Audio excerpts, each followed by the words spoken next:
The second round of the 2026 AMA Pro Motocross Championship at Hangtown delivered incredible racing, but unfortunately it also reminded everyone just how quickly things can go wrong in this sport. One of the biggest talking points coming out of the weekend wasn't a race win or a championship battle. It was a frightening crash involving Justin Cooper that brought the entire event to a standstill.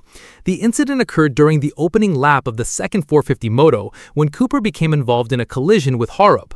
What initially appeared to be another first lap racing incident immediately became much more serious when Cooper remained down on the track. Officials quickly assessed the situation and made the decision to throw the red flag, stopping the race and bringing all riders back under control.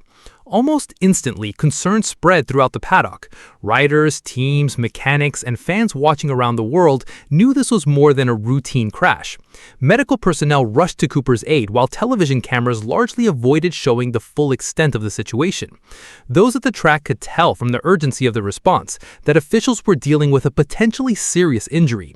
The first reports were understandably alarming.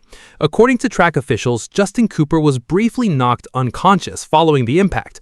There were immediate concerns regarding potential neck and back injuries, two of the most feared possibilities in motocross. Anytime a rider loses consciousness after a crash, medical teams are forced to take every possible precaution, especially when spinal injuries could be involved. Fortunately, the news began to improve as medical staff continued their evaluation.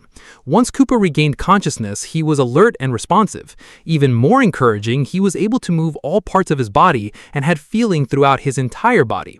Those are critical signs in situations involving potential spinal trauma.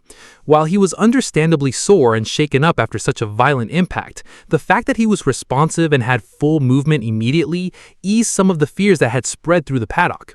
At the time of this update, the exact nature and severity of Cooper's injuries remain unclear. Additional examinations will almost certainly be required before a complete diagnosis can be made. However, considering the frightening initial reports, the fact that Cooper was conscious, alert, and able to move normally represents the best news possible under the circumstances. The crash also serves as another reminder of how dangerous modern motocross remains, even at the highest professional level. These riders are competing at incredible speeds on rough outdoor tracks where visibility can be limited, and split-second decisions often determine whether a rider avoids trouble or becomes part of it.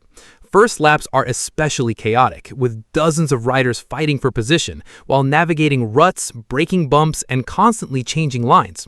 For Justin Cooper, the timing is particularly unfortunate. Coming into the 2026 season, many expected Cooper to take another major step forward in the 450 class. He showed strong speed throughout Supercross and entered Pro Motocross looking capable of competing for podiums and potentially even race victories. Hangtown was another opportunity to build momentum in what is shaping up to be one of the deepest premier class fields in recent memory. Instead, his afternoon ended in the medical unit. The entire motocross community will now be waiting for further updates regarding his condition and, more importantly, a timeline for recovery. Another major talking point from Hangtown involved Chase Sexton, although for very different reasons.